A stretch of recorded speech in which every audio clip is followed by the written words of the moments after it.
Welcome to the Deep Dive, where we get into the really fascinating details behind the latest research. And today, wow, we are hitting the ice rink. Yeah, we're talking hockey. Exactly. Just think about an ice hockey game for a second. It's just pure intensity, right? These explosive sprints, bam, big collisions, and players constantly cycling on and off the ice. You see them go all out for maybe a minute, then they vanish onto the bench. And that's the big question for today.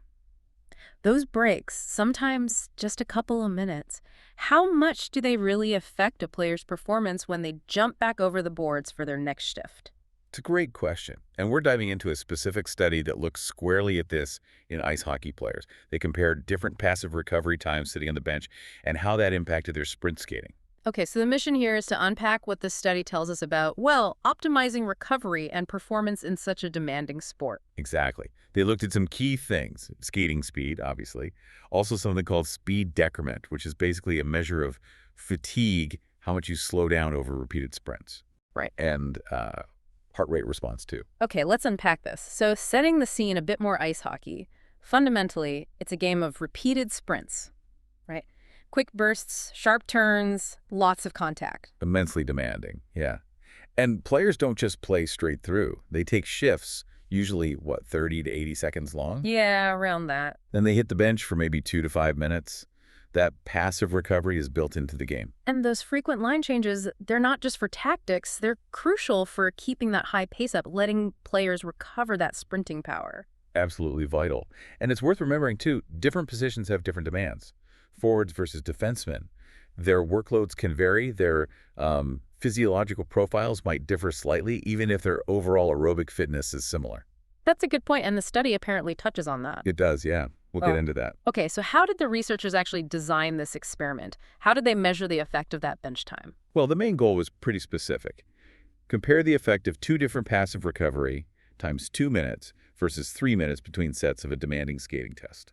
They call them RSSA-2 and RSSA-3. Just a 1-minute difference. Seems small, but maybe not. Who are the participants? They got players from a top league in Poland, uninjured outfield players, 12 forwards and 7 defensemen. And these weren't rookies. They all had at least 7 years of playing experience. Pros, basically. Yeah, experienced players. And before the main tests, they did some baseline assessments. Body composition height, weight, body fat, muscle mass. Standard stuff. Right. And also a skating-specific aerobic test, the SM, to figure out their maximum heart rate, HR max, and estimate their VO2 max. VO2 max. That's the classic measure of aerobic fitness, how well your body uses oxygen. Exactly. And interestingly, even in this group, they saw some differences. The defensemen tended to be a bit taller, heavier, slightly higher body fat and muscle mass, too. And their estimated VO2 max was a touch lower than the forwards. The study noted their body fat was higher than you might see in, say, top international players, but pretty typical for other high-level Polish players. And it makes the point that while a bit of extra mass might offer some protection in collisions, it probably doesn't help your skating speed? More friction, maybe? That's the idea, yeah. Increased frictional resistance. It's a trade-off. Okay, fascinating context. So Yeah.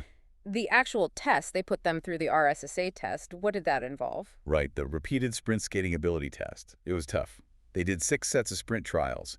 Each set had 3 sprints, and each sprint was 80 meters long.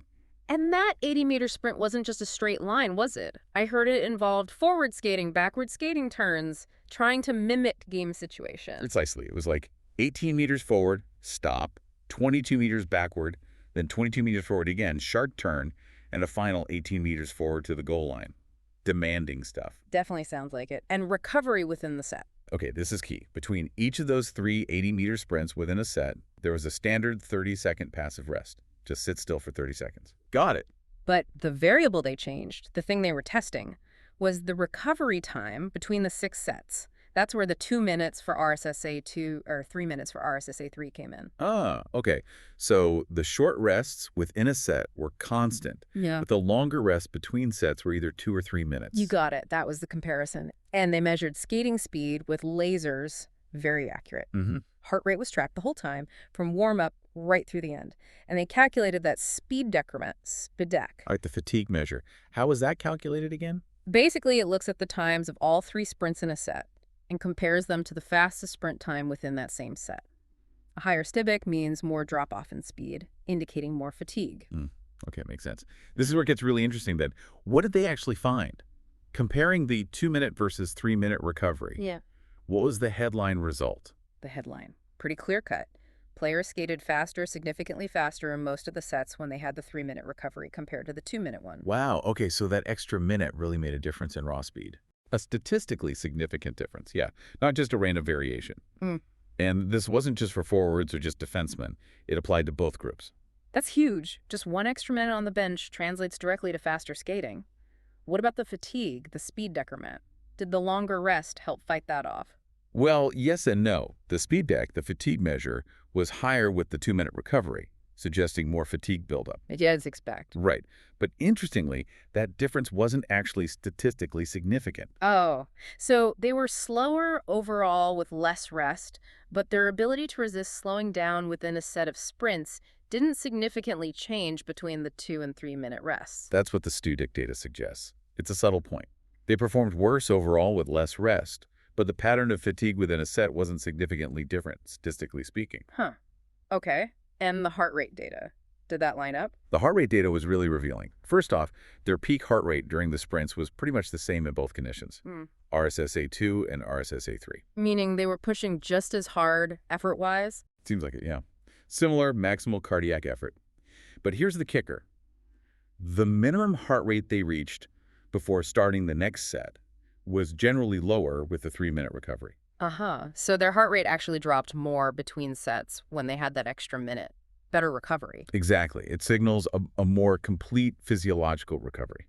With only 2 minutes, their heart rate was still pretty elevated when they had to go again, probably due to, stress hormones like adrenaline still circulating.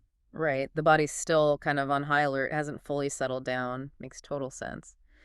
Now, you mentioned positional differences earlier, forwards versus defensemen. What did the results show there? Okay, so speed-wise, forwards were faster overall. No big surprise there, maybe. Generally, yeah. In the 2-minute recovery condition, the forwards were significantly faster than the defensemen in most sets. But, and this is interesting, in the 3-minute recovery condition, that significant difference in speed largely disappeared. Really? So that extra minute of rest helped the defensemen close the speed gap with the forwards? It seems like it benefited them enough to make the difference statistically insignificant, yeah. They still weren't quite as fast on average, perhaps, but the gap wasn't as pronounced or consistent. So maybe the defensemen, being generally heavier or having slightly lower VO2 max, needed that extra recovery time more. That's a very plausible interpretation. Okay. Now, in terms of fatigue, the C-deck defensemen showed higher fatigue, higher C-deck than forwards across the board. They seemed to tire a bit quicker within the sets. Okay. Though, again, statistically, that difference was only significant in the very first set of the 3-minute recovery test. But despite these differences in speed and fatigue patterns, you said their heart rates were similar. Yep. No significant differences found in either peak or minimal heart rate between the forwards and defensemen.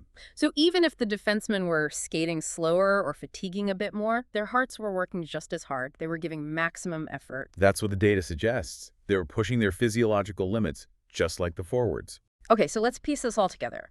What's the underlying physiology? Why does that extra minute matter so much? What does this mean for, people involved in the sport? Right, the why. It really comes down to energy systems.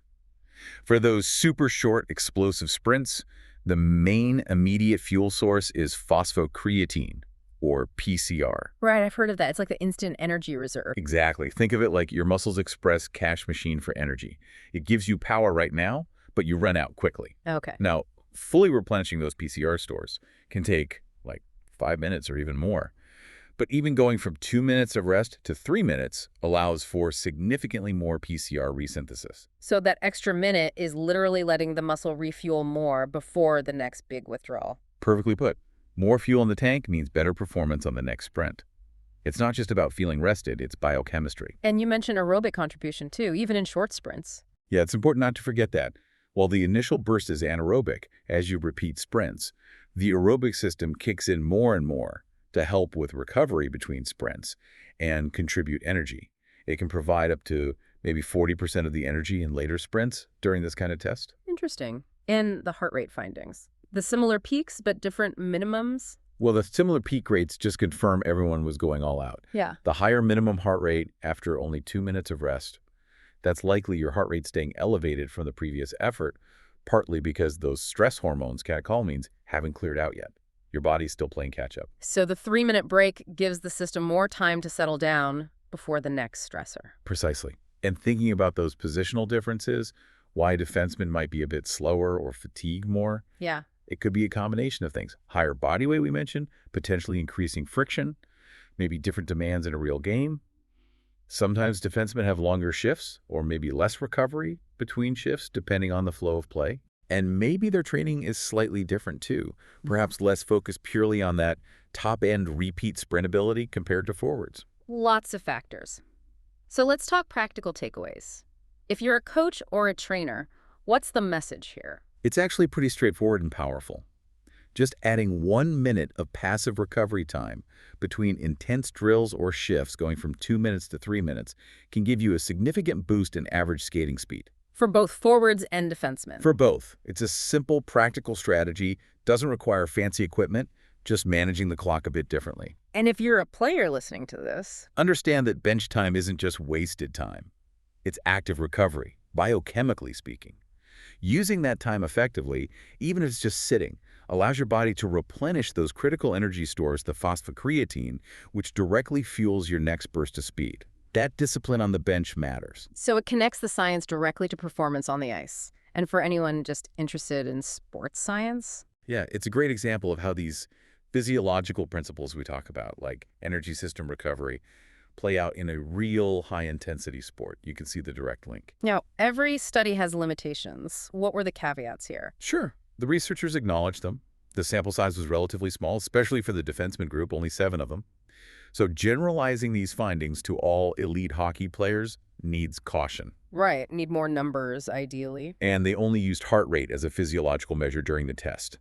Adding things like blood lactate or maybe even cortisol levels could give a deeper picture of the metabolic stress and recovery processes. More data points for a fuller story. Makes sense. Did they suggest where research could go next? They did. They suggested comparing other recovery durations, Yeah. maybe 2 versus 4 minutes or 3 versus 5 or even just 3 versus 4 minutes. Really trying to find that sweet spot, the optimal bench time for performance recovery without messing up game strategy too much. Yeah, because you can't just sit players for 5 minutes every time in a real game. Exactly.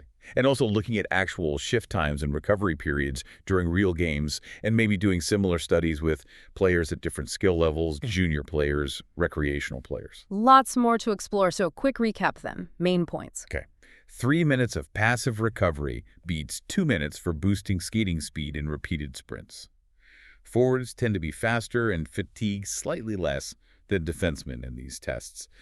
But crucially, the heart rate data suggests both positions are putting in similar maximal effort. And that extra minute of rest seems to help defensemen narrow the speed gap a bit. Got it. Clear takeaways. So it leaves you thinking, doesn't it? If just 1 extra minute on the bench can make such a tangible difference in speed, how could teams potentially leverage this? How might smarter management of shift lengths and recovery times actually influence game outcomes in pro hockey? And maybe think about other sports too, any sport with intense bursts and short rests. What does this tell us about optimizing performance there?